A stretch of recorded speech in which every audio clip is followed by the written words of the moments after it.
Hey everyone, welcome to iOS Hacker. Apple has just released the highly anticipated iOS 27 developer beta and it's now available for download.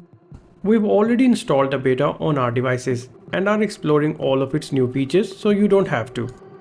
In this video, we're taking a look at a new liquid glass customization feature that lets users adjust the appearance of Apple's new design language across the entire system. To access this setting, open the Settings app and tap on Appearance. Then select Liquid Glass. Here you will find a new customization slider that allows you to make the liquid glass effect either clearer or more tinted. When the slider is positioned toward the left, the interface becomes more transparent, allowing more of the background content to show through. Apple calls this the clear appearance.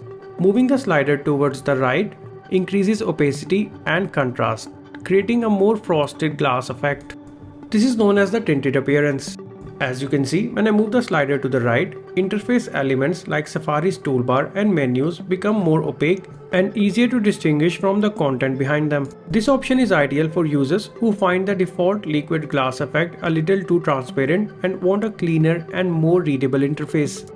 Now let's move the slider back toward the left. Notice how the interface becomes more transparent, giving iOS a lighter and more immersive appearance. If you're a fan of the original liquid glass look, you will probably prefer this setting. The best part is that this customization applies system-wide, allowing you to fine-tune the visual style of iOS 27 to match your personal preference.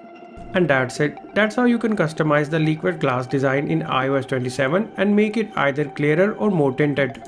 If you found this video helpful, be sure to hit the like button, subscribe and stay tuned to iOS Hacker for more iOS 27 tips, features and tutorials. Thanks for watching.